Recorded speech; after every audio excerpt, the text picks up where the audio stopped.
মহান রব্বুল আলামিন ফিতনার জামানায় কোরআন ও সুন্নাহর ভিত্তিতে সহিহ তরিকায় কিছু কথা বলার জন্য শুনবার জন্য আমাদেরকে আল্লাহ পাক কবুল ও মঞ্জুর করেছেন। নিয়ামতের শুকর আদায়ার্থে মুসলমান হিসেবে ঈমানের আওয়াজকে উঁচু করে এক আওয়াজে উচ্চ কণ্ঠে সকলেই কালিমাতুশ শুকর উচ্চারণ করি আলহামদুলিল্লাহ। ইকো আরেকটু কমান, হালকা কমান। লক্ষ কোটি দরুদ ও সালাম সাইয়্যিদুল মুরসালিন রাহমাতুল লিল আলামিন শফিউল মুজনবিন খাতামুন নবিয়্যিন সাইয়্যিদুস সাকালাইন ইমামুল মুরসালিন শফিয়ে আযম রাসূল আকরাম রহমতে আলম নবিয়ুল আরব আল আজম হাবিবে কিবরিয়া আশরাফুল আম্বিয়া সৈয়দুল আম্বিয়া शफीए महशर साक़िए कौसर आक़ाए नामदार मदीना का ताजदार आफ़ताब नबुव्वत फ़ख्र मौजूदात सय्यदुल मखलूक़ात हज़रत मुहम्मदुर रसूलुल्लाह सल्लल्लाहु अलैहि व आलिहि वसल्लमेर ऊपर रसूलेर नामे दरूद शरीफ पढ़ा गुनाह, पढ़लेन ना केन? সবাই মহব্বতে আওয়াজ করে পড়ি সাল্লাল্লাহু আলাইহি ওয়া আলিহি ওয়াসাল্লাম। সর্বোপরি শুকর আজ যাদের অক্লান্ত পরিশ্রমের মাধ্যমে এই সুন্দর আয়োজন, সময় পরামর্শ অর্থ দিয়ে দোয়া করে উপস্থিত হয়ে যারা সহযোগিতা করেছেন, এলাকার যুবক বৃদ্ধ ব্যবসায়ী শ্রমিক চাকরিজীবী বিভিন্ন শ্রেণী পেশার মানুষ, জনপ্রতিনিধি এবং প্রশাসন, ওলামায়ে হযরত আইম্মায়ে মাসাজিদ যারা যতটুকু সহযোগিতা করেছেন প্রত্যেককেই আল্লাহ তাআলা দুনিয়াতে শান্তি ও পরকালে মুক্তির ব্যবস্থা করে দিন। আপনাদের এখানে আরো কয়েকবার হাজির হয়ে কিছু কথা বলার সুযোগ আল্লাহ তাআলা করে দিয়েছিলেন। আজও ভিন্ন একটু আঙ্গিকের দিনের বেলা কথা বলার সুযোগ আল্লাহ করে দিয়েছেন। দিনের স্বার্থই আমাদের মূল মাকসাদ, ব্যক্তি স্বার্থ আমাদের কোনো মাকসাদ না। আর এই নিয়তে কিছু পার্সেন্ট কম থাকলেও ইখলাসের নিয়ত আছে, এটা 100তে 100 আমাদের বিশ্বাস। আর সের প্রতিফলন দেখতে পাই যে রাতে যে লোক হয়, দিনের বেলা যে একেবারে কম হয়েছে এটা বলার কোনো সুযোগ নাই।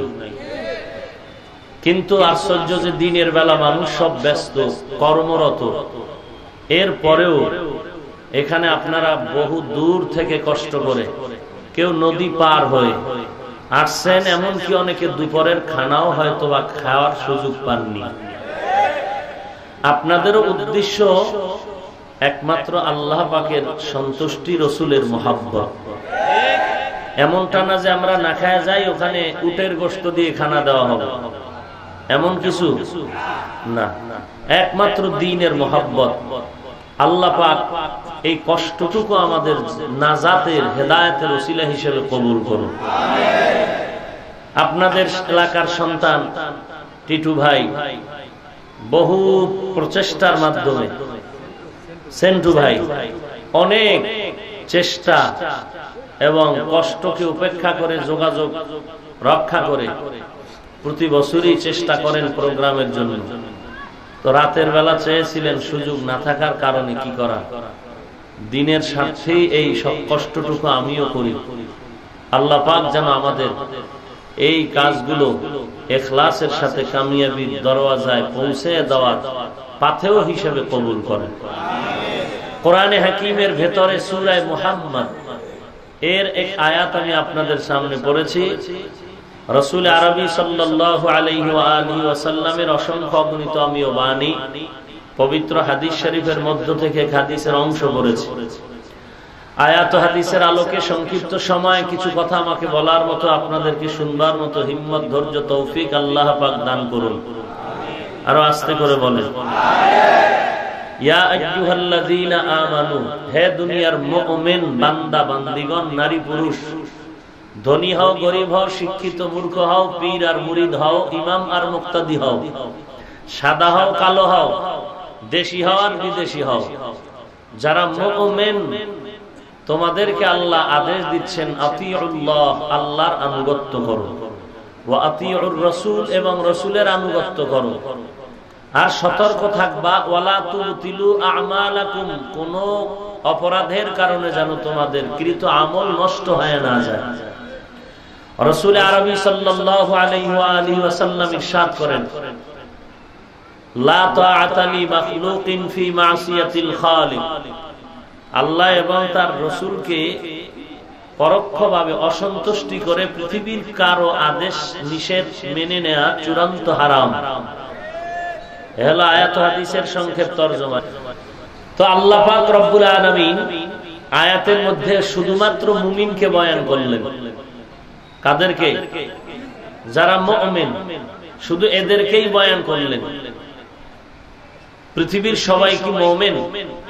কথা বলতে হবে, সবাই মুমিন না। কিন্তু বান্দা যা আছে দুনিয়াতে সব কার বান্দা? হিন্দু, বৌদ্ধ, ইহুদি, খ্রিস্টান, যাহা কিছু আছে, মানব সৃষ্টির স্রষ্টা কতজন? কথা বলেন, কতজন? কি নাম? আরো আওয়াজ করে বলেন। আল্লাহ পাকের নাম বলতে কোনো গুনাহ আছে?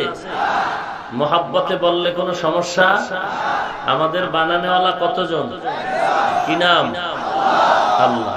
হিন্দুকেও কে বানাইছেন? নাকি সরস্বতী দেবী, হ্যাঁ, লক্ষ্মী দেবী, শীতলা দেবী, মনসা দেবী? কেউ বানাননি, বানানেওয়ালা কে? আল্লাহ। অস্বীকার করার কোন সুযোগ আপনার থাকতে পারে, হিন্দুরাও করে না, তারাও মানে আল্লাহ একজন আছে। কিন্তু আল্লাহকে পাওয়ার জন্য মাধ্যম ধরছে 33 কোটি দেবদেবী। কথা বুঝেন নাই? খ্রিস্টানরাও একজন মালিককে মানে, কিন্তু তার সাথে অংশীদার মানে, যে ঈসা নবী তার সহযোগী, তার সন্তান, মারিয়াম তার স্ত্রী। আরো আস্তে করে বলেন, নাউজুবিল্লাহ যে বলা লাগে এটা বুঝেন না। আল্লাহ সবাইকে হেদায়েত দান করুন। আরো মহব্বতে বলেন, ভাইরা আমার। বৌদ্ধরাও একজন আল্লাহ আছে বিশ্বাস করে, আর এই বিশ্বাস জমাইয়া বৌদ্ধ ধর্মের গুরু গৌতম বুদ্ধ 100 বছর পাহাড়ের জঙ্গলে নির্জন জায়গায় গিয়ে আল্লাহ পাওয়ার সাধনা করেছে। গৌতম বুদ্ধ সাধনা করে এই ধর্মের আবির্ভাব ঘটালো, এই বৌদ্ধ ধর্ম। তাহলে আমাদের বানানেওয়ালা কয়জন? কি নাম? আল্লাহ। তো আল্লাহর বান্দা হিসাবে আমরা সারা দুনিয়ার মানুষ এক। এবার আসেন, আমাদের বাবাকে পয়গম্বর আদম আলাইহিস সালাম, মা হাওয়া আলাইহাস সালাম, আমরা তারই সন্তান। কথা ঠিক? হিন্দু, বৌদ্ধ, ইহুদি, খ্রিস্টান সবাই তো। তাহলে বাপ আমাদের একজন, তো মাও। সেই হিসাবে আমরা পৃথিবীর সব মানুষ ভাই বোন। কথা ঠিক?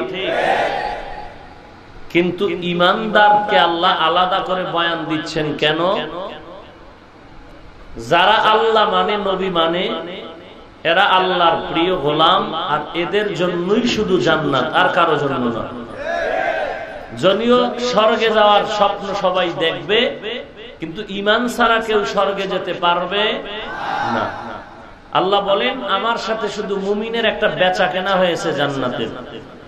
ইন্নাল্লাহা আশতারা মিনাল মুমিনিনা আনফুসাহুম ওয়া আমওয়ালাহুম বিআন্না লাহুমুল জান্নাহ।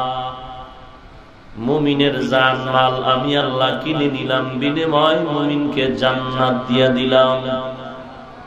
জান্নাত শুধু মুমিনেরা পাবে, আর কেউ পাবে না। কোন বেঈমান জান্নাত পাবে? কখনো পাবেই। বরং মুমিনেরা যে জান্নাত পাবে এটাও খুব কঠিন ব্যাপার। এই জান্নাত পাওয়াটা এত সহজ ব্যাপার না। পেতে হলে বহু কাজ আছে। আল্লাহ বলেন, 1 নাম্বার আল্লাহর আনুগত্য করতে হবে, 2 নম্বরে রসুলের আনুগত্য, অনুসরণ, অনুকরণ। আর ভালোবাসা ভিন্ন জিনিস। এখানে আপনারা যারা উপস্থিত অবশ্যই এত কষ্ট করে হাজির হয়েছেন, উদ্দেশ্য দ্বীনের মহব্বত, কিন্তু আমাকেও ভালোবাসেন। ভালোবাসেন না? সবাই কথা বলতে হবে। সবাই ভালোবাসেন, কিন্তু কেউ আমাকে অনুসরণ করেন না। অনুকরণ, এবার বুঝেন অনুসরণ কি জিনিস। দূরের থেকে গোপন হয়ে অদৃশ্যের থেকে ভালোবাসা যাবে, অনুকরণ এটা ভিন্ন কথা। কেমন? যে আমার অনুসরণকারী হবেন, তার টুপি আমার টুপির মতো হবে, তার চলাফেরা, তার জুতার রং, জামা, পোশাক আমার মতোই হবে। আল্লাহ বলেন নবীকে শুধু ভালোবাসলেই জান্নাত পাওয়া যাবে না, আনুগত্য করতে হবে। তোমার টুপি রসুলের তরিকায়, তোমার চলাফেরা রসুলের তরিকায়, রসুল যেমনি ভাবে খেয়েছেন ওই তরিকায় খাও, রসুলের চলার তরিকায় চলো, রসুলের ঘুমের তরিকায় তুমি ঘুমাও। এক কথায় রসুলের তরিকার উপরে যারা চলবে তারা আনুগত্যকারী হিসেবে জান্নাতে যাবে। রসুলের সুন্নত না মেনে শুধু চাপার জোরে ভালোবেসে যদি জান্নাত পায়, পৃথিবীর ইতিহাসের রসুলের আপন চাচা আবু তালেব জান্নাত পাবে। কারণ আবু তালেব যেই ভালোবাসা রসুলকে দিয়েছেন, গোটা দুনিয়ার অন্য কেউ এরকম ভালোবাসা দিতে পারেনি। কিন্তু এরপর জাহান্নামী হওয়ার কারণ আনুগত্য ছিল না, অনুকরণ ছিল না, অনুসরণ ছিল না। এজন্য আল্লাহ বলেন আতিউল্লাহ ওয়া আতিউর রাসূল, আল্লাহ এবং তার রসুলের আনুগত্য করো। ওয়ালা তুবতিলু আমালাকুম, তোমাদের কৃত আমলকে যেন নষ্ট না হয়, খুব সাবধান। আমরা রসুলের আনুগত্য করব রসুলের সুন্নতের আমলের মাধ্যমে। এবার কে কতটুকু রসুলের আনুগত্য করেন এটা নিজের থেকে নিজে বিচার করে ফলাফল বের করুন। আঙ্গুলের নখের দিয়ে তাকায় দেখেন রসুলের তরিকা আপনার নখ কাটা আছেনি? যদি বলেন আছে, প্রমাণ হলো আপনি রসুলকে আনুগত্যকারী হিসাবে জান্নাত পাবেন। যদি বলেন নাই, প্রমাণ হলো আপনি রসুলকে মানেন না, রসুলের আনুগত্য করেন না।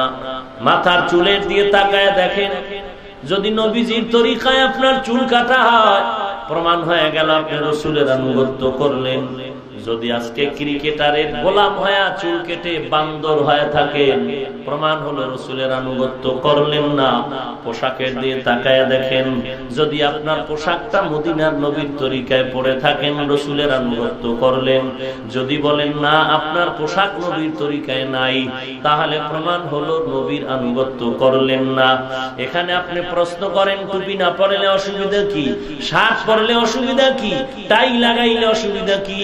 অসুবিধার সুবিধার কোন স্লোগান নাই। আবু হানিফার মাযহাব মানতে আপনার অসুবিধা কি? আজকে তাবলীগ মানতে অসুবিধা কি? আপনি দেওবন্দীদের মহব্বত করতে অসুবিধা কি? কোরআন হাদিস অনুযায়ী আলেমকে মহব্বত করতে অসুবিধা কি?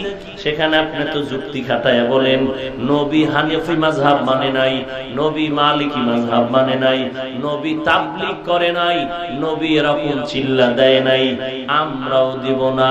নবী না দিলে আপনি দিবেন না, যদি এটাই যুক্তি হয়, তাহলে এখানেই সেখানে যুক্তি তালাশ করেন। পোশাকের বেলায় এখানেও তো বলা দরকার শার্ট প্যান্টটাই নবী পরেন নাই, আমরাও পরব না। ওখানে যুক্তি খুঁজলেন, এখানে গজবে ধরল কেন? ওখানে যুক্তি দেখাইলেন নবী তাবলীগ করে নাই, চিল্লা দেয় নাই, আমরা দিব না। পোশাকের বেলায় কেন স্লোগান, অসুবিধা কি? এখানেও তো স্লোগান দাও, নবী যে পোশাক পরে না আমরা তা পরব না। জায়েজ না জায়েজ ভিন্ন কথা, এটা ঊর্ধ্বের মুহাব্বত ওয়ালার কথা। পৃথিবীর শ্রেষ্ঠ বুজুর্গ বেশার হাফি রহমাতুল্লাহ আলাইহি, জবানার ফকি আলেম ছিলেন আহমদ বিন হাম্বল রহমাতুল্লাহ আলাইহি। আহমদ বিন হাম্বল হলেন বড় আলেম, আর ওই জামানার বড় বুজুর্গ বেশার হাফি যুবক সন্তান, মদের আড্ডাখানার একজন বড় দামি মানুষ। মদের আড্ডাখানায় এত পাওয়ারফুল নেতা বেশার হাফি যুবক। ওই সময় আহমদ বিন হাম্বল ছিলেন যুগের বড় আলেম।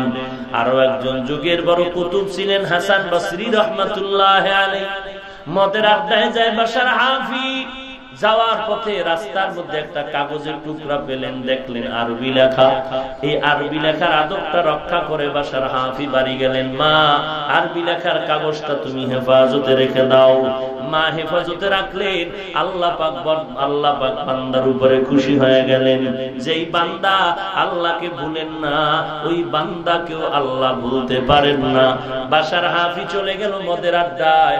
জামানার কুতুব হাসান বসরিকে আল্লাহ ঘুমের ঘরে স্বপ্ন দেখায়, এরে হাসান মদের আড্ডায় যাও, বাশার নামের একজন যুবক আছে, আমি আল্লাহর পক্ষ থেকে হেদায়েতের সালাম জানাও। হাসান ঘুম থেকে উঠিয়া মদের আড্ডাখানার গেইটে গিয়া দাঁড়ায় গেলেন। ডাক দিয়া বলতেছে, এই মদের আড্ডার ভেতরে বেশার নামের কোন যুবক আছে নাকি? সবাই আশ্চর্য হয়ে গেলেন, এ দেশের বড় হুজুর কেন আমাদের মদের আড্ডাখানার গেইটে দাঁড়ানো? বলে, আমার আল্লাহর মোহাব্বতে আসছি, আমি তোমাদের মন মানসিকতা নিয়ে আসি নাই। এবার সবাই চিনে ফেললো জামানার বড় কুতুব। মদের আড্ডাখানার বখাটে মানুষগুলো কি আল্লাহওয়ালা চিনেনি? কথা বলেন না কেন? এই জমিনে যত সন্ত্রাসী, যত চাঁদাবাজ, যত দুর্নীতিবাজ, এরাও ভালো করে জানে এই বাংলাদেশে যত হুজুর আছে, যত পীর আছে, কারা ভণ্ড কারা হক তারাও ভালো করে চিনে। কারে টাকা দিয়ে কেনা যাবে আর কার কাছে টাকা নিয়ে গেল জুতার বাড়ি খাওয়া লাগবে তাও ভালো করে জানে। কার দোয়া কবুল হবে, কার দোয়া কবুল হবে না তাও ভালো করে জানে। এ কারণে গোপনে গোপনে দোয়া কবুলওয়ালার কাছে গিয়া দোয়া চায়, আর যাদের পকেটে নিয়ে ঢুকানো সম্ভব তাদের টাকা দিয়ে থামায় দেয়। কথা ঠিক কিনা বলেন? এরে নবীর উম্মত, মদের আড্ডাখানার সবাই চিনে ফেললো এ জামানার বড় কুতুব বাশার। মদ পান করে মাতাল হয়ে পড়ে আছে, কানের গোড়ায় গিয়ে আওয়াজ লাগায় দিল, বাশার দেশের বড় হুজুর হাসান বসরি তোমাকে সালাম পাঠিয়েছে। আশ্চর্য কি ব্যাপার, জীবনে স্বপ্ন দেখি নাই, কল্পনাও করি নাই। কেন? মদের আড্ডাখানার গেইটে গিয়া দেখে আল্লাহ আল্লাহ দাঁড়ানো। ডাক দিয়া বলেন, সালাম। ওয়ালাইকুম সালাম। বাশার তোমার হাতটা আমার হাতের মধ্যে লাগায় দাও। আল্লাহর ওলি বলে, চল তোর বাড়ি যাব। যাওয়ার পথে বলে, বাশার তুই এমন কি কাজ করেছো বলো? কোনো ভালো কাজ? বলে, জীবনে কোনো ভালো কাজ করি নাই, তবে আজকে বাড়ির থেকে মদের আড্ডাখানা আসার পথে একটা কাগজ টুকরা পাইলাম, ধরলাম, দেখলাম আরবি লেখা, সম্মানের সাথে আদব রক্ষার জন্য মায়ের কাছে হেফাজতে রেখেছি। চল বাড়ি চল। বাড়িতে গিয়া বলে, কাগজটা আমাকে দাও। বাশার কাগজটা বের করে এনে দিল। আল্লাহর ওলি হাসান তাকায় দেখে ওই কাগজের মধ্যে আল্লাহ পাকের ইসমে আযম লেখা। আল্লাহর ওলি হাসান বলে, বাশার হেদায়েতের দরওয়াজা খুলে গেছে, তওবা কর। আল্লাহর পক্ষ থেকে তোর প্রতি বড় মহব্বতের আওয়াজ। বলে, তাই নাকি? বলে, হ্যাঁ। বাশার বলে, হুজুর তো আমাকে তওবা করায় দেন, জীবনে আর মদের আড্ডাখানায় যাব না। বাশার তওবা করে এত দামি হয়ে গেল, এখন শুধু বাশার না, সাথে একটা শব্দ বাড়ায় তার নাম বলে হাফি। হাফি শব্দের অর্থ হলো খালি পাওয়ালা। বাশার এখন আল্লাহর এত বড় দামি ওলি হয়ে গেল, বাশার এখন জমিনে জুতা পায়ে দিয়ে চলে না, খালি পায়ে চলে। বাশার জমিনে কেন জুতা পরিধান করো না? বাশার বলে, জমিন হলো পাক, যেখানেই সিজদা করব আল্লাহ কবুল করবেন, অতএব এই পবিত্র জমিনে জুতা পরতে আমার বড় ভয় লাগে। লিকুল্লি শাইইন জিনাতুন ফিল ওয়ারা ওয়া জিনাতুল মারই তামানিল আদাবি আজ খুদা খাহিমে তৌফিক আদব বেআদব মাহরুমে গাশত আজ ফজলেরা। আল্লাহ পাক বলেন, নবীর আনুগত্য করো, খবরদার আমল বরবাদ যেন না হয়। জীবনে বহু নামাজ রোজা করলাম, কিন্তু সব নামাজ আল্লাহর কাছে কবুল হবে না, সব হজ কবুল হবে না। ওই দিনের সেজদা, ওই দিনের হজ আল্লাহর কাছে কবুল, যেই দিনের হজে 4টা গুণ থাকবে। যেই আমলের মধ্যে 4 গুণ পাওয়া যাবে ওই আমল কবুল, 4 গুণ নাই সে আমল কবুল হবে না। আর 4 গুণওয়ালা আমল একটা সেজদাও যদি হয়, আর একটা সেজদা কবুলিয়াতের দরজা দিয়া জান্নাতে পৌঁছায় দিবে। এই 4 গুণওয়ালা আমল কবুল হওয়ার পরেও ভাই 3টা অপরাধের কারণে কবুল হওয়া আমলটাও নষ্ট হয়ে যায়। কবুল হওয়া আমল নষ্ট হয়ে যায় 3টা অপরাধের কারণে। এক নাম্বার অপরাধের নাম হলো শিরিক। কি কি? ইন্নাল্লাহা লা ইয়াগফিরু আন ইউশরাকা বিহি ওয়া ইয়াগফিরু মা দুনা যালিকা লিমান ইয়াশা ওয়া মান ইউশরিক বিল্লাহ فقد افترى إثما عظيما ومن يشرك بالله فقد ضل ضلالا بعيدا ومن يشرك بالله فقد حرم الله عليه الجنة শিরকের গুনাহ আল্লাহ maaf করবেন না, সব গুনাহ maaf হলো, শিরকের গুনাহ maaf হবে না। আল্লাহ আমার এককের সাথে কোনো অংশীদার নাই। আল্লাহর মতো অন্য কাউকে মনে করার নাম শিরক। যারা করবে তারা মুশরিক। আল্লাহর গুণের মতো কারো গুণ আছে মনে করার নাম শিরক। যারা করবে তারা মুশরিক। এই শিরকের গুনাহ আল্লাহ কখনো ক্ষমা করবেন না। এরে নবীর উম্মত, তিনটা অপরাধের কারণে বান্দার নামাজ নষ্ট হয়, রোজা নষ্ট হয়। এক নাম্বার অপরাধ হলো শিরকের গুনাহ। লোকমানে হাকিম তার সন্তানকে বললেন, লা তুশরিক বিল্লাহ, ও সন্তান কখনো তুমি শিরিক করবা না। ইন্নাশ শিরকা লাযুলমুন আযীম, নিশ্চয়ই হলো শিরিক বড় জুলুম।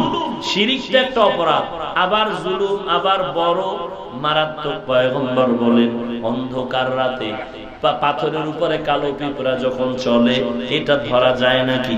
সাহাবায়ে কেরাম বলেন না। বলে কালো পিঁপড়া রাতের কালো অন্ধকার পাথরের উপর দিয়ে হেঁটে গেলে যেমন দেখা সম্ভব না, অনেক কষ্ট। এই মারাত্মক রূপের থেকেও শিরকের গুনাহ আরো মারাত্মক। সব গুনাহ মাফ হলো, শিরকের গুনাহ মাফ হবে না। আল্লাহ পাক বলেন, ফামান কানা ইয়ারজু লিকা রাব্বিহি ফালইআমাল আমালান সালিহা ওয়া লা ইউশরিক বিইবাদাতি রাব্বিহি আহাদা। যারা আল্লাহর সাথে মুলাকাত করতে চাও, দুটো কাজ করো। এক নাম্বার, নেক আমল করো। খবরদার আমলের মধ্যে যেন আল্লাহর মতো আর কেউ অংশীদার না বানাও। এরে নবীর উম্মতের দল, এই শিরকের বিরুদ্ধে নবী জিহাদ করলেন। আল্লাহর সাথে কাউকে অংশীদার বানানো যাবে না। এরে নবীর উম্মত, তিনটা অপরাধের এক নাম্বার অপরাধ হলো শিরিক। শিরিক এমন এক অপরাধ, শিরিক ওয়ালা আমল হাসরের ময়দানে আল্লাহ ওজন করবেন না।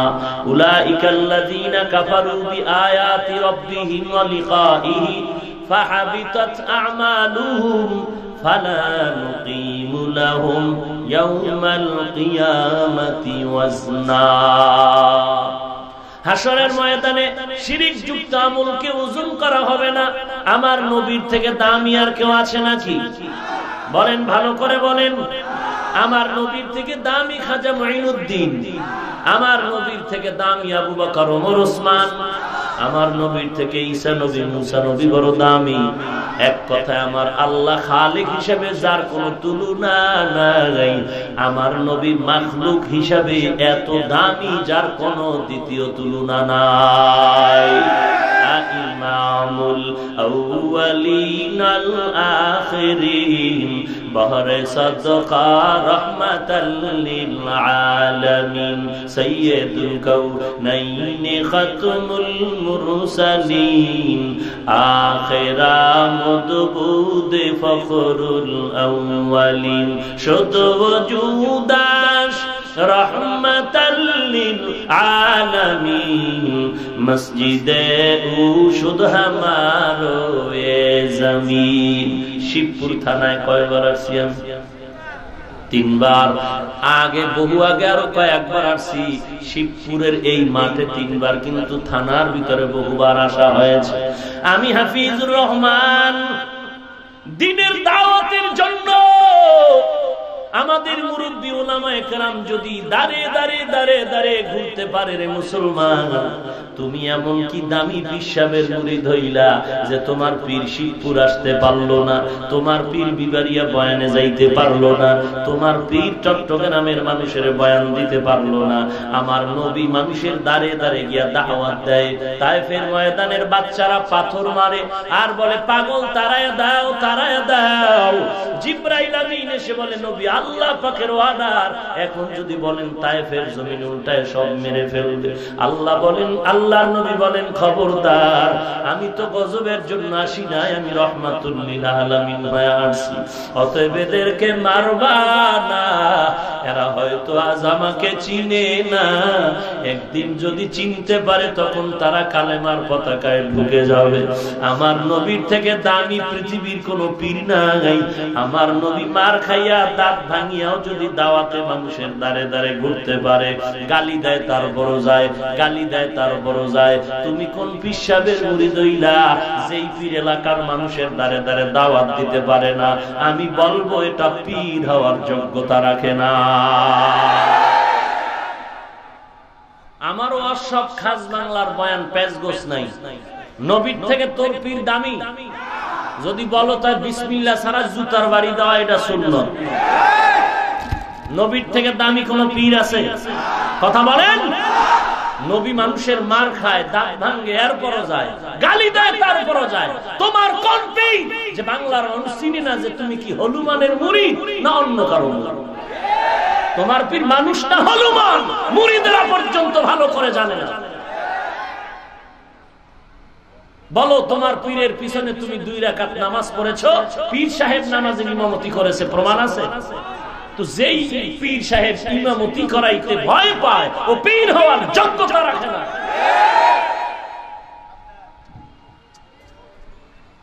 ভাইরা আমার, আর আমগো আলহামদুলিল্লাহ যে পীর যে লাইনে দাবা, হাল চাষতে দিবা রেডি, নদীতে মাছ ধরতে দাও রেডি, বয়ানের লাইনে দাও রেডি, জিহাদের ময়দানে নেতৃত্ব দিতে বলো রেডি, ইমামতির মুসাল্লায় দাও রেডি, মানুষের পায়ে হাত দিয়া ধরে ধরে দাওয়াত দিবে তাতেও রেডি, রাতের ইবাদতে তাহাজ্জুদের মুসাল্লায়ও রেডি, কোনো পিছন দিকে নাই। আজ মানুষ প্রাণ ভরে তাদের বয়ান শুনে মানুষ ডাকে, হেলিকপ্টারে নেয়, আর তাদের 2, 3, 4, 10 মিনিটের বয়ানে লক্ষ লক্ষ মানুষ নামাজি রাসূলের উম্মত হয়। তুমি 13 বছর মুরিদ হইলা, তোমার পীরের তুমিও চিনলা না, আর অন্যজনে চিনবে কসু। এটা তো রাসূলের আদর্শ নয়। ভাইরা আমার, আসলে ব্যাপারটা তুমি বুঝলা না কি জানি না, ব্যাপার ভেজাল ভেতরে আছে। উম্মতের সামনে হাজির হইলে ভয়, ইমামতি করতে কোরআন লাগবে, সে কোরআন সে পড়তে পারে নাই। মুসল্লিরা সামনে বয়ান করলে 13,000 প্রশ্ন করবে, হুজুর এই প্রশ্নের জবাব দেন, কেন বেপরদায় চলা যায় যাচ্ছেনি? জবাব দিতে পারবে না, কারণ তার দরবার শরীফ বেপরদার আড্ডাখানা। কথা বলেন না কেন? আমি গত রমজানে ঢাকায় বলেছিলাম, প্রশাসনের লোক আপনারা হঠাৎ করে মসজিদের মদের আড্ডাখানার একজন পাইছেন টুপিওয়ালা এক ব্যক্তি, টুপির অজুহাতে জানি না সত্য মিথ্যা ভিন্ন কথা, মিডিয়ায় যা বলে সেইটা বলি, মিথ্যা হইলে মিডিয়ারা জাহান্নামে যাবে, সত্য হইল মিডিয়ারা গুনাহগার হবে। কারণ কিছু অপরাধ আছে যেটা দেখলে ইসলামের ক্ষতি হবে, এটা গোপনে সমাধান করতে হবে, প্রকাশ করা যাবে না। ওরে নবীর উম্মতের দল, কিন্তু মিডিয়ার মানুষগুলো ইসলামের পক্ষে বিপক্ষে যা পায় তা তাড়াতাড়ি ফ্লাশ করে দেয়, অন্য বিষয়গুলো কিছুটা গোপন করে টাকা খাইয়া। ভাইরা আমার,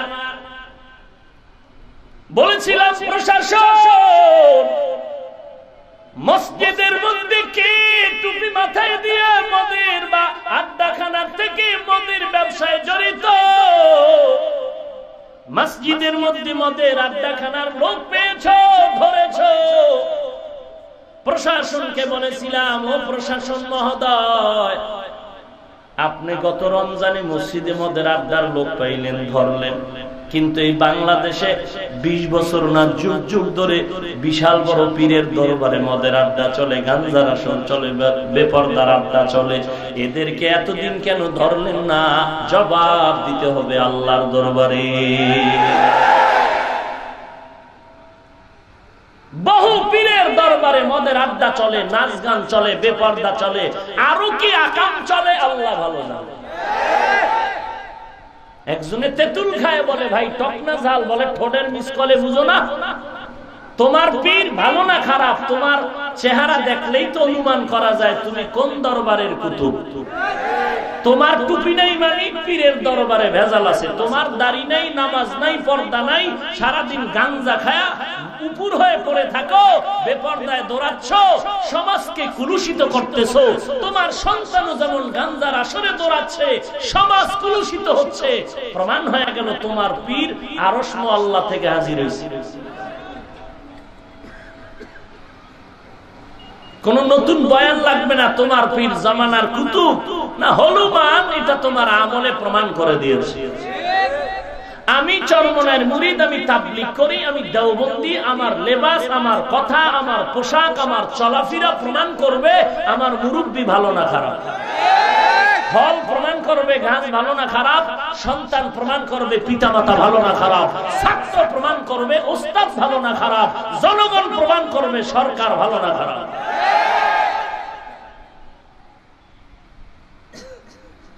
ভাইরা আমার, শিরকের গুনাহ বড় মারাত্মক। বলেন আমার এই 2-3 মিনিটের কথায় কি বুঝলেন? আমি পীরের বিরুদ্ধে বলেছি? কথা বলেন। পীরের বিরুদ্ধে বলি নাই, পীরের কাছে যাইতেই হবে বিরুদ্ধে, মানে পীরের কাছে যেতেই হবে আমল ভালোর জন্য। আপনার লঙ্গিতে গোবর লাগছে, গোবর, বলেন গোবর পাক না না পাক? এটা এখন পাক করা লাগবে না? পাক করবেন কি দিয়া? কথা কর না, পানি পানি পানি। কোথায় পানি? কই খুঁজো। একজনে বলে কই খুঁজবো, দরকার নাই, প্রস্রাব দিয়া পরিষ্কার করিয়ে দাও তো পানি। কথা বলেন না কেন? গোবর ধুইতে গিয়া যদি প্রস্রাব লাগাও, নাপাকারও বেড়ে যাবে। তোমার অন্তর নাপাক, গুনার কারণে আমার আমল নাই, আমার অন্তর নাপাক। এই অন্তরকে পাক করার জন্য একজন খাঁটি আল্লাহওয়ালা, তাহাজ্জুদওয়ালা, কোরআনওয়ালা, সুন্নতের আমলওয়ালা পীরের কাছে যাইবা। তুমি যদি তোমার মতো আর একটা গাঞ্জাখোরের দরবারে যাও, তাহলে তোমার নাপাক আরো বেড়ে যাবে। পীরের কাছে যেতেই হবে। তবে পীর ভালো না খারাপ আগে দেখবা 2টা পরিচয়। 1 নম্বরে কোরআন শরীফের বিশুদ্ধ তিলাওয়াত, 2 নাম্বার হলো সুন্নতের আমল।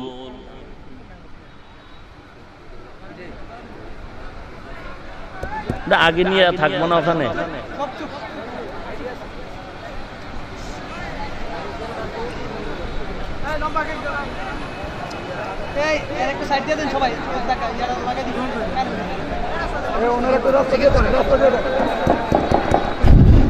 ভাইরা আমার,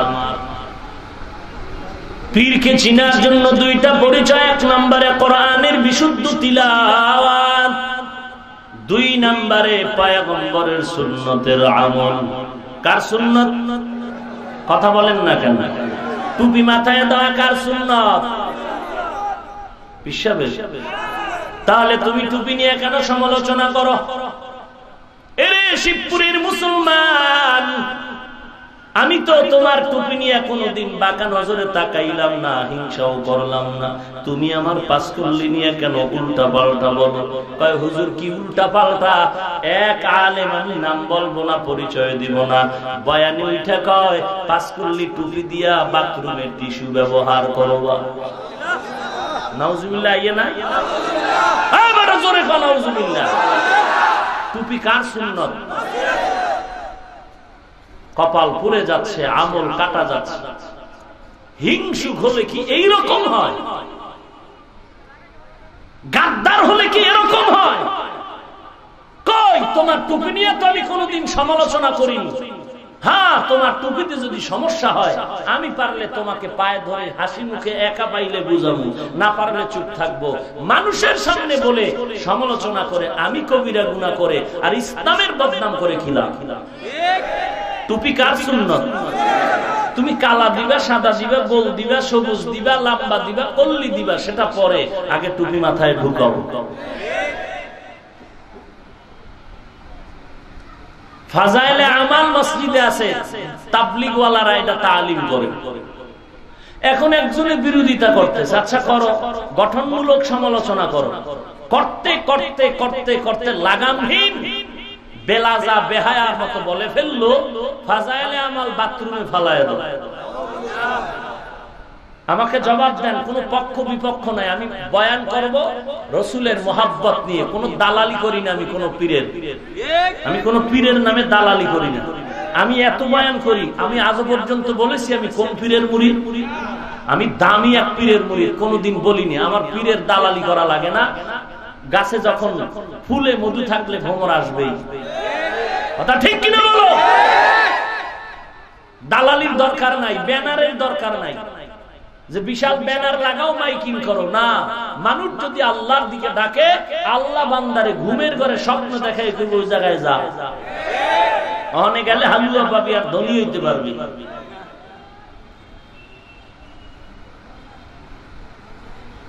ফাজাইলে আমালে তাবলীগ হোক আর অনতাবলীগ হোক, এখানে যারা জানেন তারাই জবাব দিবেন। ফাজাইলে আমাল যে কিতাবটা মোটা, এই কিতাব তাবলীগের হোক আর নাই হোক, এই কিতাবে কোরআনের আয়াত আছে না নাই?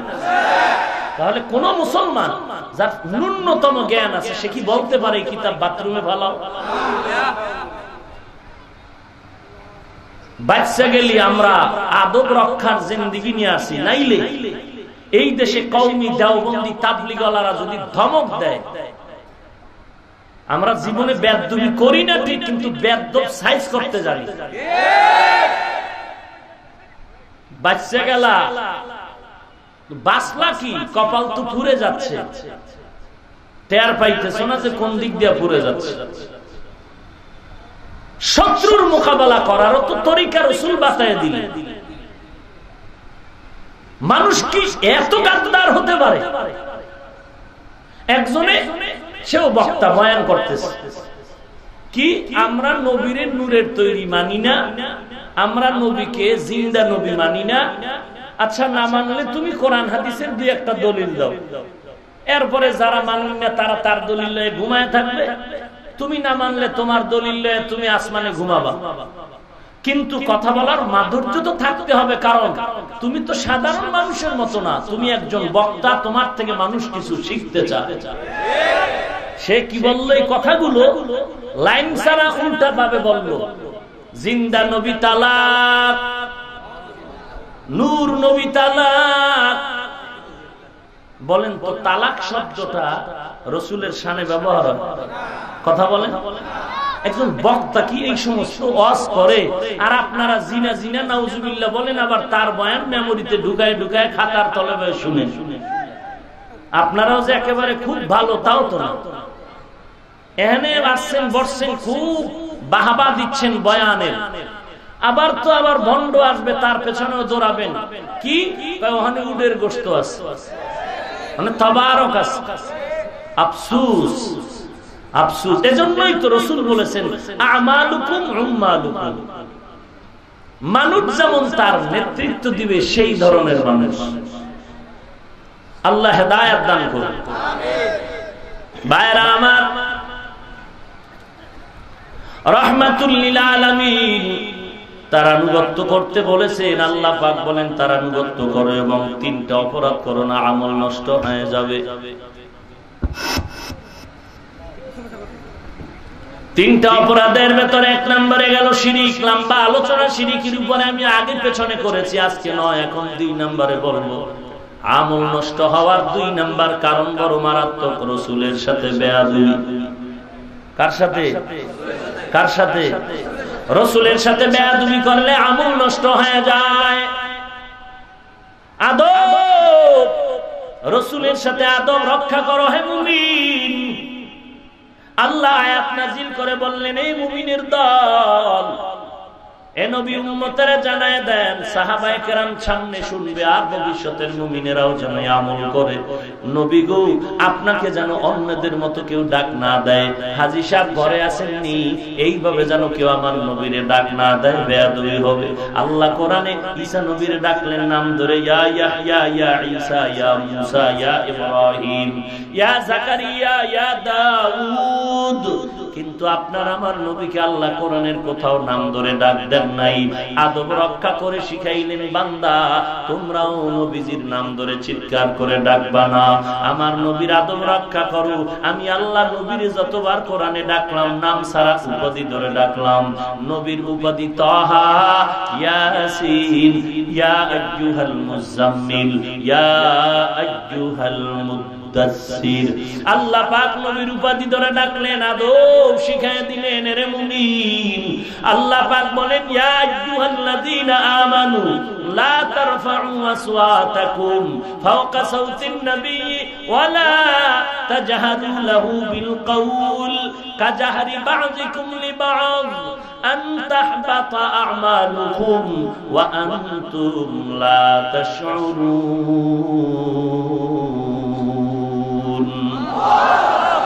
আল্লাহ বলেন, নবী উম্মতের জানায় দেন, নবীর সামনে যেন উঁচু কণ্ঠে কথা না বলে, হারাম। নবীর সামনে চিল্লায়া কথা বলা হালাল না হারাম? এরে নবীর উম্মতের দল, মায়ার নবী আয়াতটা পড়ে শুনাইয়া দিলেন।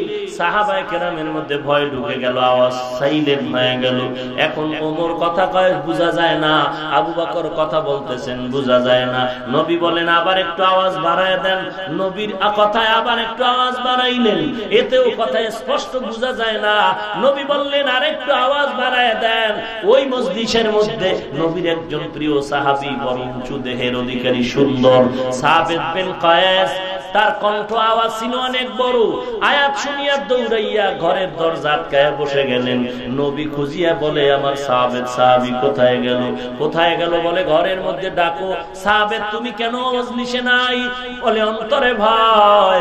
আল্লাহ তাআলা আয়াত নাযিল করে বলেছেন, নবীর সামনে উঁচু কণ্ঠে কথা বলা হারাম। আমি ভয় পাইছি, আয়াত বুঝি আমার জন্য নাযিল হয়েছে, কারণ আমার কণ্ঠ বড় উঁচু আওয়াজ।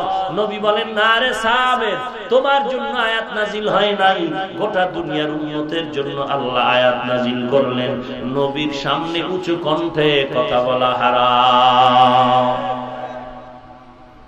শিবপুরের কোন মুসলমান যদি বলে, আমগো নবী এই মাহফিলের ময়দানে স্টেজে হাজির, তাহলে বলেন এই সময় নবীর সামনে হাজির মনে করে চিল্লায় বয়ান করা যাবে না?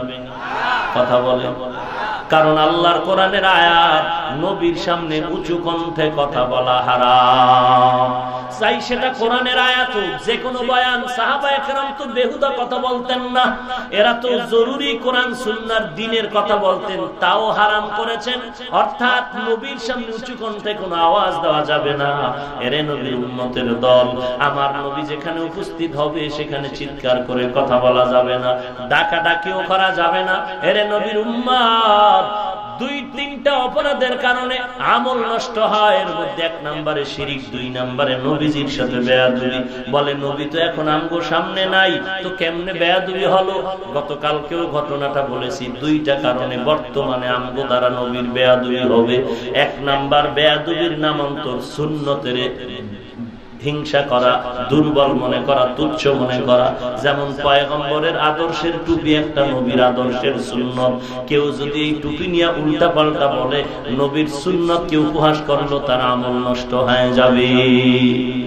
আপনি গরুর গোশত খান না, কেউ আপনার সাথে তর্কে যাবে না। কিন্তু যদি আমার খাওয়াটার উপরে আপনি বিরোধিতা করেন, আপনি গরুর গোশত খাবেন না, আপনার পেটে গজব, কিন্তু আমি খাই, আমারে বাধা দিলে আপনার সাথে আর কথা চুপ থাকা যাবে না। আপনি খান না, চুপ থাকেন, বিরোধিতা করেন কেন? আপনি মিষ্টি ভালো লাগে না, বিবারিয়ার রসমালাই কুমিল্লার রসমালাই থেকেও বড় ভালো লাগে, আমি আগে খেয়েছি। বিবারিয়ার রসমালাই সবাই খাবে না, মজা লাগে না, খাইও না। এজন্য তোমার সাথে কোনোদিন আমার সালাম বন্ধ হবে না। কিন্তু আমি খাইয়া মজা পাই যদি বিরোধিতা করো, তখন তোমার সাথে কথা না বললে হবে না। মাযহাব মানো না, তোমার সাথে ঝগড়া নাই। তুমি বুকে হাত বাঁধিয়া দাঁড়াও, কোনো ঝগড়া নাই। তুমি আলহামদুর পরে জোরে আমিন বলো, ঝগড়া নাই। তুমি আবু হানিফার মাযহাব মানবা না, ঝগড়া নাই। তুমি দেওবন্দি ওলারে মানবা না, ঝগড়া নাই। তুমি কওমি মাদ্রাসা মানবা না, ঝগড়া নাই। তুমি দাওয়াত ও তাবলীগ মানবা না, ঝগড়া নাই। কিন্তু বিরোধিতা করলে ছাড় দেওয়া হবে না। কথা বুঝেন? কিছু কি বুঝেন? আমি পীর সাহেবের গালি দিছি? এরে আল্লাহর বান্দা, তোমার অন্তর এত খারাপ কেন? রক্ত তো আমার মধ্যেও আছে, রাগ তো আমার মধ্যেও আছে। তুমি তাবলীগের গালি দিলা, দেওবন্দির গালি দিলা, কওমির গালি দিলা, মাযহাবের গালি দিলা, আবু হানিফার গালি দিলা, খাজা মাইনুদ্দিন চিশতির গালি দিলা। আমরা তো তোমাকে গালি দেই নাই। তুমি নবীরে দাঁড়াইয়া ইয়া নবীর সালাম দাও, নবীরে আলিমুল গায়ব বলো, নূরের তৈরি বলো। আমার একটা রেকর্ডিং বয়ান পারলে বের করে দেখাও। জীবনে শুধু আমি না, আমগো ওলামায়ে কেরাম দেওবন্দি কওমিওয়ালারা খারাপ ভাষায় কোনো গালাগালি করছে কিনা একটা প্রমাণ আমাদের দেখাও। দুই একটা কথা একটু উঁচু আওয়াজে হয়ে গেল নাকি? এজন্য তো বারবার বলি ক্ষমা চাই, ক্ষমা চাই, ক্ষমা চাই।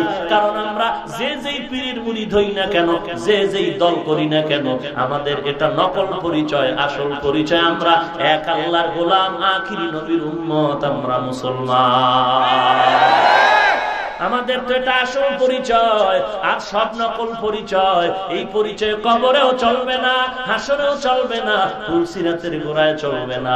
আসল পরিচয় হবে তুমি পীরের মুরিদ হয়ে মরলা কিনা, পরিচয় লাগবে না। তোমার মূল পরিচয় হলো তুমি মুসলমান হয়ে মরলা কিনা। কারণ আল্লাহ সতর্ক করে বলেন, ওয়ালা তামুতুন্না ইল্লা ওয়া আনতুম মুসলিমুন। মুসলমান না হয় কেউ কবরে আসবা না। বলছেন নাকি যে পীরের মুরিদ না হয় আসবা না? ভাইরা আমার, তাহলে আমরা পীরের কাছে কেন যাই? আমরা পীরকে মানি, নবীর তরিকা মানে এই জন্য। নবীর তরিকা যে পীর মানে না, আমরা সে পীরকেও মানি না। এটাই হলো ইসলামের মূল স্লোগান। আমি পীরের কাছে যাওয়ার মাকসাদ, আমি জান্নাতের পথ চিনি না, চিনি দেখায় দিবেন, ওই পথে আমরা আগায় যাব। এরে নবীর উম্মতের দল, তিনটা অপরাধের কারণে আমল নষ্ট। এক নাম্বার গেল শিরকের গুনাহ, দুই নাম্বার অপরাধ হলো নবীর সাথে বেয়াদবি। নবীর সাথে বেয়াদবির এক নাম্বার, নবীর সুন্নতের তুচ্ছ মনে করা যাবে না।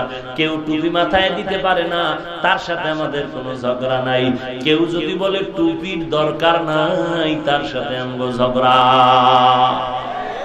কেউ দাঁড়িয়ে রাখতে পারে না ভিন্ন কারণে, তার সাথে আমাদের কোনো তর্ক নাই, ঝগড়া নাই, বেয়াদবিও নাই।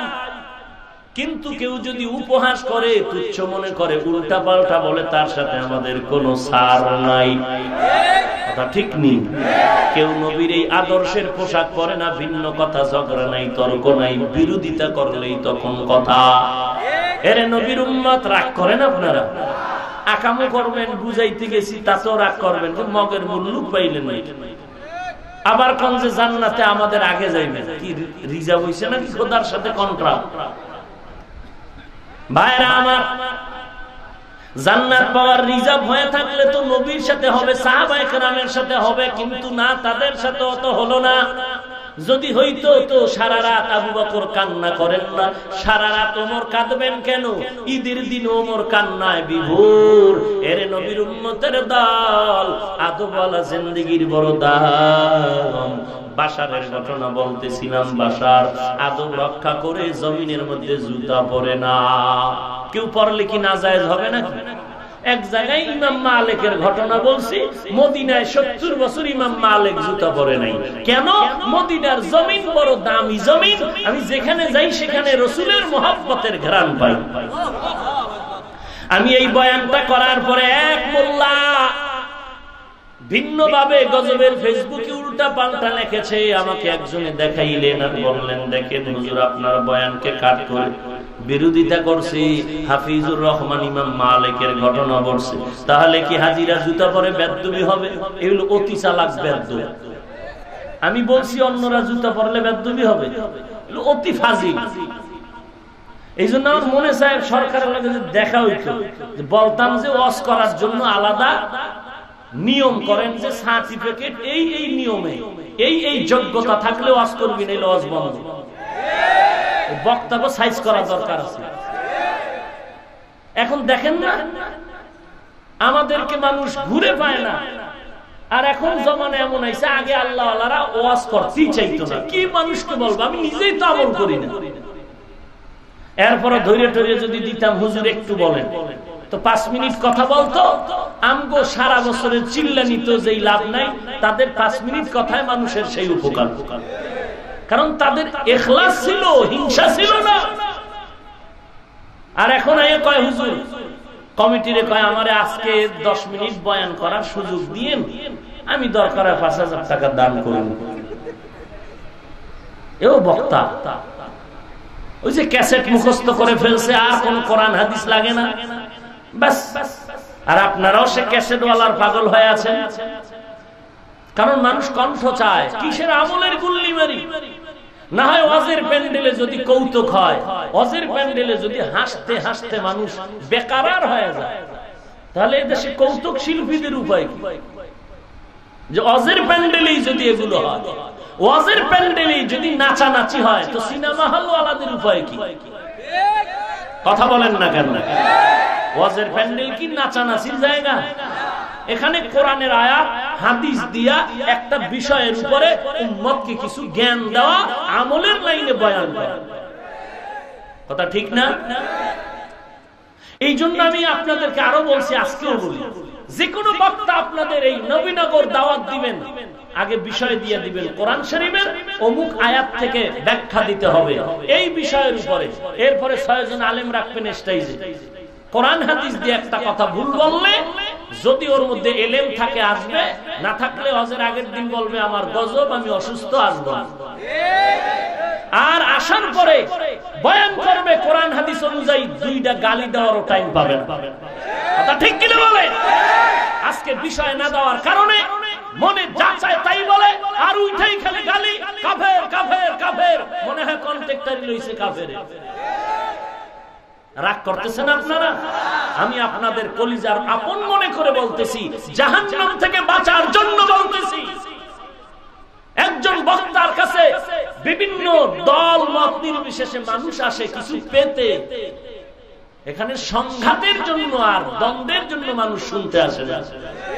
কথা ঠিক না? এখানে সব পিসাবের মুরিদের আছে, কেউ হয়তো কাছে আছে, কেউ দূরে আছে। দেওয়ানবাগের মুরিদেরাও আছে, আদ্রশীর মুরিদেরাও। কথা কন না কেন? চন্দ্রপাড়ার আছে, মাইজবান্ডার, সুরেশ্বর, কুতুববাগ, রাজারবাগ, সব বাগ আছে। কথা বলেন না কেন? এরা আসলে বয়ান শুনবে কিনা জানি না, আসছে 2-1টা ভুল পায় কিনা। এরকমও হতে আমার ধারণা, আলহামদুলিল্লাহ, আল্লাহ হেদায়েতের নিয়তে আসলে হেদায়েত দিতেও পারে। কারণ এই পর্যন্ত কারণ নাম নিয়ে গালাগালি করেছে। কথা বলেন, তা আমার বয়ান কি হয় নাই? কথা বলেন না কেন? হয় নাই? বাতিলের পক্ষে হয়েছে না, হকের পক্ষে হয়েছে, বাতিলের বিরুদ্ধে হয়েছে, কিন্তু অশালীন নয়, আঘাতমূলক নয়, সংশোধনের নিয়তে। এরা সব আমার ভাই, কে আওয়ামী লীগ, কে বিএনপি, কে জাতীয় পার্টি, কে কোন পীরের মুরিদ, আমার পরিচয় একটাই, এক আল্লাহর গোলাম, রাসূলের উম্মত, আমরা সবাই মুসলমান। আল্লাহ আপনি হেদায়েত দান করুন। 3টা অপরাধের কারণে মানুষের জীবনের আমল সব নষ্ট। 1 নম্বরে শিরকের গুনাহ, 2 নম্বরে রাসূলের সাথে বেয়াদবি। বেয়াদবির এক পরিচয় দিলাম, সুন্নতকে উপহাস করা। সুন্নতকে উপহাস করা। বেলালের ঘটনা পেয়েছি, রাসূলের সুন্নতের টুপি মাথায় দিয়ে গোসল করে, টুপিটা হাতে চাপ দিয়ে ধরে গোসল করে। বেলাল কারণটা কি বলে? রাসূলের সুন্নত আমার মাথার থেকে যেন আলাদা না হয়ে যায়। আর আপনাকে বললে কি বলেন? আপনি ঠোঁট বাঁকা করে বৃদ্ধাঙ্গুল দেখায় বলেন সুন্নত, তোর বাপের সুন্নত। সুন্নত না পড়লে অসুবিধা কি? তুমি রাসূলের উম্মত না পড়লে অসুবিধা কি বলাও তো গাদ্দারি। তুমি পড়ো না সেটা ভিন্ন কথা, প্রশ্ন কেন, ফতোয়া কেন? তোমার তো দুর্বলতা থাকবে যে আরে দরকার, পারি না, ঝামেলা, হুজুর একটু দোয়া চাই যেন সুন্নতের আমল করতে পারি। আমার বাপের সুন্নত না, মদিনার নবীর সুন্নত। তুমি যে চাপাবাজি করে আশেক দাবি করো, কপালে পর্দা লাগাও, তোমার লজ্জা করে না? আবার তুমি নবীর আশেকের পর্দা লাগাও কপালে, তোমার লজ্জা নাই? মাথায় টুপির খবর নাই, সুন্নতের খবর নাই, ঘরের ভিতরে তোমার রাসূলের আদর্শের খবর নাই, সুদের টাকায় ব্যবসা চলে, বেপরদায় তোমার মেয়ে স্কুল কলেজে দৌড়াচ্ছে, বিবি কোরআন শরীফ পড়তে জানে না, খানার ভিতরে দস্তরখান নাই, তুমি আবার ব্যানার লাগাও আমি নবীর আশিক। লজ্জা করে না? নবীর আশিকের সাইনবোর্ডের পর্দা লাগাইলে তো আমার মাথায় একটা নিয়ে আসা দরকার, কারণ আমি মদিনার দালালি এত বেশি করি যে আমার যে কোনো বিষয় অদ্ভুত রাসূলের মহব্বতের কথা আছেই।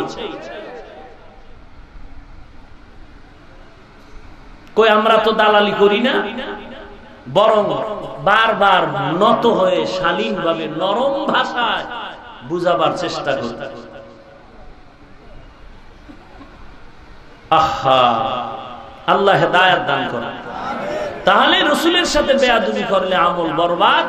বেয়াদবির এক পরিচয় কি? সুন্নতের সাথে বেয়াদবি। 2 নাম্বার, সুন্নতওয়ালা রাসূলের ওয়ারিস উলামায়ে কেরামের সাথে বেয়াদবি করলে আমল নষ্ট। আসতে বললেন কেন? ভাইরা আমার, বাশার হাফি এত বড় বুজুর্গ, মদের আড্ডাখানা থেকে সে এবার বড় দামি হয়ে গেল। ইমাম আহমদ বিন হাম্বল বড় আলেম, কিন্তু বাশার এত বড় আলেম না, কিন্তু বুজুর্গ, খেদমত করেন। ছাত্ররা বলেন, হুজুর আপনি এত বড় আলেম, সামান্য এক এলেমওয়ালা বাশারের এত খেদমত করেন কেন? বলে, ও ছাত্ররা শুনে নাও, যদি আমি বড় আলেম কিন্তু বাশার আল্লাহর কাছে এত প্রিয়, আমি এত প্রিয় হতে পারি না। ছাত্ররা কয়, আপনি এত সম্মান করেন, তাহলে 2টা প্রশ্ন করে দেখি। প্রশ্ন করলে আমাকে করবি, ওই বুজুর্গকে করবি কেন? ছাত্রদের মধ্যে কি সব ভালো নাকি? গাত্তারা 2-1টা দৌড়ে গেছে, বাশারের পরীক্ষা করবে গিয়া কয়, হুজুর প্রশ্ন কি? বলো প্রশ্ন।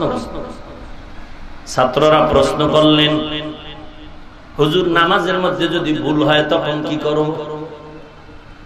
বাশার বুজুর্গ যদি ইলম কম, ডাক দিয়া বলে, ও ছাত্র ভাই, তোমাদের ইমাম আহমদ বিন হাম্বল বড় আলেম, তাকে যদি তুমি প্রশ্ন করো নামাজে ওয়াজিব তরক হলে কি করবে, তিনি ফতোয়া দিবে সহ সেজদা করে নাও, নামাজ হয়ে যাবে।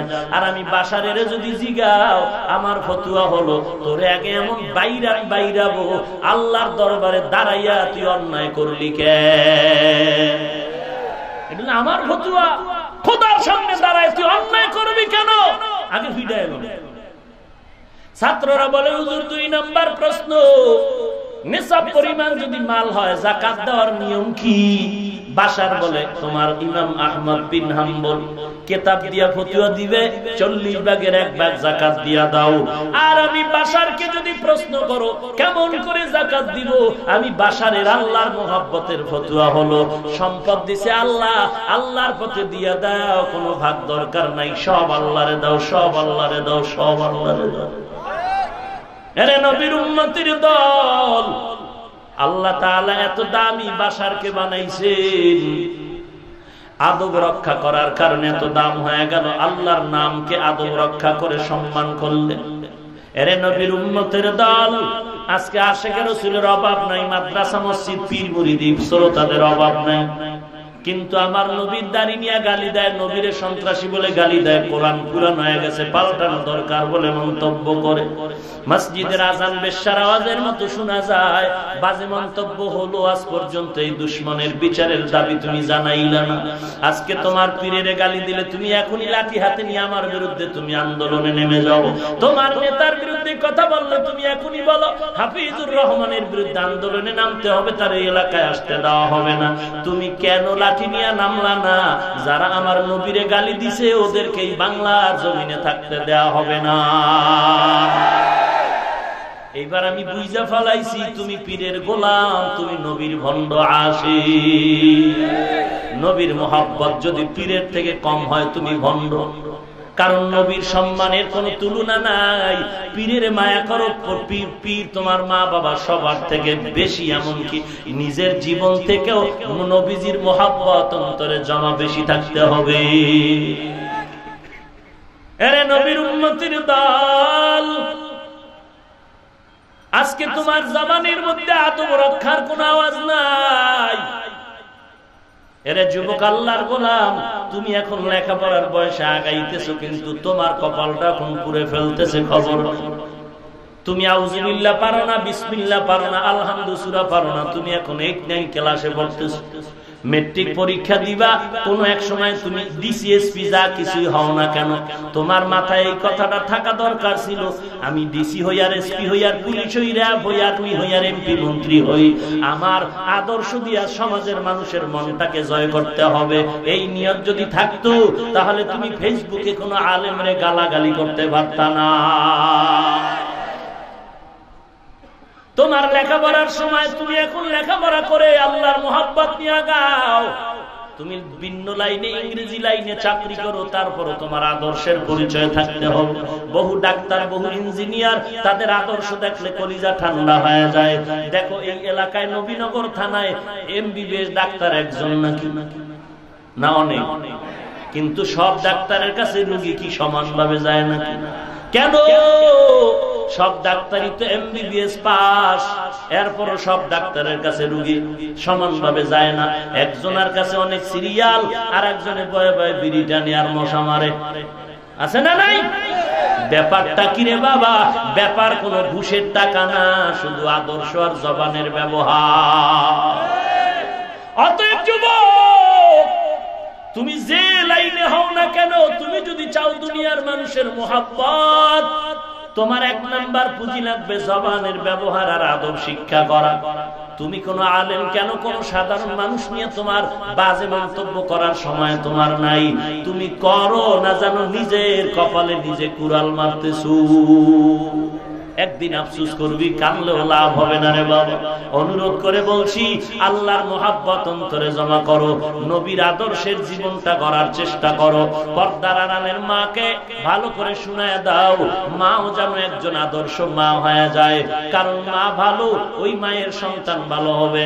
মা পর্দাওয়ালা হলে মায়ের সন্তানটাও পর্দাওয়ালা হবে। মা যদি কোরআন পড়নেওয়ালা হয়, মায়ের সন্তানটাও কোরআন পড়নেওয়ালা হবে। ওরে বৃদ্ধ বাবাজি, আজকে আপনাদের সামনে কোরআনের বয়ান করি, হাদিসের বয়ান করি, একটু কি মনটা নরম হইল না যে আল্লাহ আমাকেও তুমি একজন আলেমের আব্বা হওয়ার তৌফিক দাও, আমাকেও তুমি একজন কোরআনওয়ালার মা বাবা বানায় দাও। মরণের পরে যেন সন্তান আমার জানাজার ইমামতি করতে পারে, আমার মরণের পরে কবরের কিনারায় গিয়া যেন কোরআন পড়ে সন্তান দোয়া করতে পারে। এরে নবীর উম্মতের দল, স্কুলে পড়ো, কলেজে পড়ো, ভার্সিটিতে পড়ো, চাকরি করো, বাধা নাই। তবে তোমার কাছে আমার বিনীত আরজ হলো, কোরআনটা সহি শুদ্ধ করে পড়ে নাও, মা বাবার খেদমত করে দোয়া করো, আল্লাহ আল্লাহর দোয়া নাও, এলাকার মানুষের সাথে ব্যবহার ভালো করো, গোটা জাতিকে মোহাব্বত করো, দেশের পক্ষে কাজ করো, বিরোধী কাজ করিও না, কোন আলেমের বিরুদ্ধে লাগিও না। যে যা করুক আমার আল্লাহর উপরে ছেড়ে দাও, আল্লাহ তার ফয়সালা করবেন। নিজে অপবাদ দিয়া নিজে বিরোধিতা করে গুনার আমলনামা বোঝাই করো না। আল্লাহর কাছে হেদায়েত চাও, আল্লাহ আমার মতো গুনাহগার কেউ নাই, আমার মতো জাহান্নামের আসামি কেউ নাই। ও আল্লাহ, তুমি আমাকে মাফ করে দাও। জীবনে যত অন্যায় করেছি আজকে তওবা করলাম, করব না, নামাজ ছাড়বো না, বেপরদায় চলবো না, মা বাবার বিরোধিতা করব না, কোনো আলেমের বিরুদ্ধে যাব না, কোনো পীরের বিরোধিতায় যাব না, কারো বিরুদ্ধে আমি কলম ধরবো না, জবান দিয়ে কথা বলবো না, দেশের পক্ষে জাতির পক্ষে কথা বলবো, অসামাজিক কোনো কাজের মধ্যে আমি যুব সমাজ চরিত্র নষ্ট করব না। তওবা করার যদি নিয়ত হয়, খাঁটি তওবার নিয়তে দুটো হাত আল্লাহকে দেখায়া দেই। আয় আল্লাহ, সবার হাত কবুল করে নেন, আমাদের তওবা কবুল করে নেন, তওবার উপরে মজবুত হয়ে চলার তৌফিক দান করেন আল্লাহ, নবীজির সুন্নাতওয়ালা জিন্দেগি দান করেন, আমিন। আলহামদুলিল্লাহি রাব্বিল আলামিন, والصلاة والسلام على سيد الأنبياء والمرسلين وعلى آله وأصحابه أجمعين يا أرحم الراحمين يا أرحم الراحمين يا أرحم الراحمين।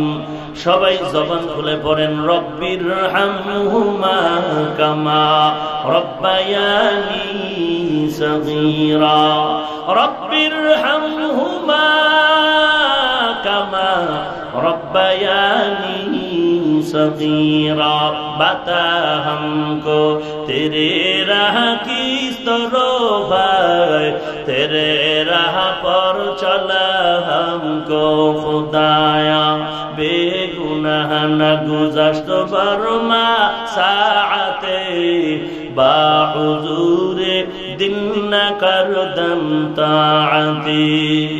उदयर मालिक, দুপুরের রোদের তাপ, বসারও জায়গা নাই, আপনার বান্দারা দাঁড়ায় দাঁড়ায় কথাগুলো শুনলেন। অনেকে দুপুরের খানা পর্যন্ত খায় নাই, ব্যস্ততার মাঝেও কোরআনের মহব্বতে, নবীর মহব্বতে হাজির হয়ে গেল।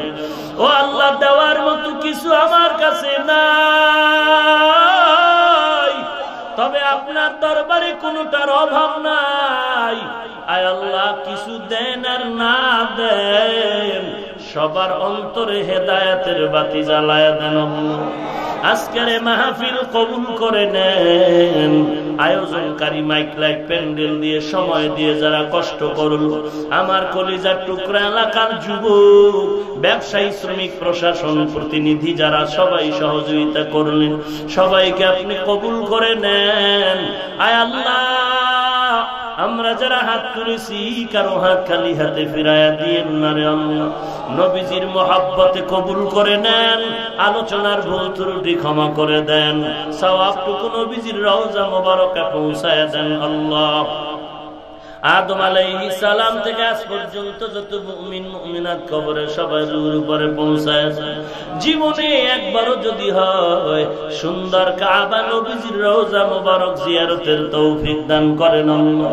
নবীজির সুন্নতওয়ালা জিন্দেগি দান করেন, গুনাহের প্রতি ঘৃণা বাড়ায়া দেন আল্লাহ, নেক আমলের আগ্রহ বাড়ায়া দেন, অন্তর থেকে রিয়া হাসাদ কিবির দূর করে ইখলাস দান করেন আল্লাহ। আয় আল্লাহ, সারা দুনিয়ায় শান্তি দান করেন, বাংলাদেশ শান্তির দেশ বানায় দেন, ইসলাম ও দেশ রক্ষায় যারা জীবন দিল মাফ করে দেন, এখনো যারা চেষ্টা করে কবুল করে নেন। প্রশাসনিক ভাবে যারা কাজ করে, জনপ্রতিনিধি, এমপি, মন্ত্রী, রাজনীতিবিদ, শ্রমিক, ব্যবসায়ী, চাকরিজীবী সহ দেশের প্রত্যেকটা নাগরিককে দিনদার বানায় দেন আল্লাহ। আপনার খাস কওলি বানায় দেন, পাঁচ ওয়াক্ত নামাজি বানায় দেন আল্লাহ। জালেম, দুশমন, মুনাফিক থেকে হেফাজত করেন আল্লাহ। ইসলামের নাম নিয়ে, ব্যানার নিয়ে যারা মানুষকে ধোঁকা দেয় তাদের হেদায়াত দান করেন, সুন্নতের আমলওয়ালা জিন্দেগি দান করেন, মা বোনদের আবেদা পর্দা নিশি বানায় দেন, ছেলে সন্তান নেককার বানায় দেন। আয় আল্লাহ, প্রত্যেকটা যুবককে সমাজের গুনাহের থেকে হেফাজত করেন আল্লাহ। আয় আল্লাহ, যারা লেখাপড়া করে, ব্যবসা বাণিজ্য, কামাই রুজি, লেখাপড়ায় কামিয়াবি দান করেন আল্লাহ। হালাল রিজিক দান করেন, হারাম থেকে হেফাজত করেন আল্লাহ। দিলের ন্যাক আশা পূরণ করে দেন, মা বাবার খেদমতের জন্য কবুল করে নেন, সহিভাবে কোরআন পড়ার তৌফিক দান করেন। আয় আল্লাহ, গীবতের গুনাহ থেকে আমাদেরকে হেফাজত করেন আল্লাহ। আয় আল্লাহ, নবীজির মুহাব্বতে দোয়া মোনাজাত কবুল করে নেন, এলাকায় শান্তি দান করেন, প্রত্যেকটা যুবককে দ্বীনের খাদেম বানায় দেন আল্লাহ, অভাবীদের অভাব দূর করে দেন, সমস্ত মাদ্রাসা মসজিদ কবুল করে নেন, এর পেছনে যারা খেদমত করে তাদেরও কবুল করে নেন, অন্যান্য প্রতিষ্ঠানগুলো নবীর আদর্শওয়ালা বানায় দেন আল্লাহ। আয় আল্লাহ তাআলা, গুনাহের থেকে মেহেরবানি করে হেফাজত করেন আল্লাহ, চলার পথে হেফাজত করেন, হঠাৎ মৃত্যু থেকে হেফাজত করেন আল্লাহ, কঠিন কঠিন রোগ থেকে আমাদেরকে সুস্থতার জিন্দেগি দান করেন আল্লাহ। আয় আল্লাহ, দুশমন থেকে হেফাজত করেন, আয় আল্লাহ বেশি বেশি নেক আমলের আগ্রহ বাড়ায় দেন আল্লাহ। ও দয়ার মালিক, আমরা যারা হাত তুলেছি অনেকের মা নাই, বাবা নাই, অন্ধকার কবর থেকে দোয়ার অপেক্ষায় রে সন্তান, ওই মা বাবাকে কেমন করে ভুলিয়া ঘুমিয়ে আছো। ও আল্লাহ, যার মা নাই বাবা নাই, মেহেরবানি করে সবার কবর জান্নাতের বাগান বানায় দেন। যারা বেঁচে আছেন হায়াত বাড়ায় দেন, অসুস্থ যারা মেহেরবানি করে পূর্ণ সুস্থতা দান করেন আল্লাহ, দীর্ঘ নেক হায়াত দান করেন, দীর্ঘ নেক হায়াত দান করেন আল্লাহ, দীর্ঘ নেক হায়াত দান করেন আল্লাহ। মেহেরবানি করে আমাদের সবার সাথে মিল মোহাব্বত বাড়ায় দেন, মাদ্রাসার খেদমত করি কবুল করে নেন, মাদ্রাসা বাড়ির কাজ চলে গাইবি খাজানার থেকে সমাধান করে দেন, অনেক অর্থের প্রয়োজন গাইবি খাজানার থেকে কামিয়াবির ব্যবস্থা করে দেন আল্লাহ। আমাদের সকলের দিলের ন্যাক আশাগুলো পূরণ করে দেন। আজকে আমরা যেমন দলমত নির্বিশেষে এক জায়গায় বসে কোরআনের কথা শুনলাম, নবীর হাদিস শুনলাম, আয় আল্লাহ বাকি জিন্দেগিতে এইভাবে দ্বীনের মহব্বতে একত্রিত হয়ে চলার তৌফিক দান করেন আল্লাহ। সুবহানাল্লাহি ওয়া বিহামদিহি, সুবহানাল্লাহিল আযীম। وصلى الله تعالى على خير خلقه محمد وآله وأصحابه أجمعين. آمين آمين آمين برحمتك يا أرحم الراحمين.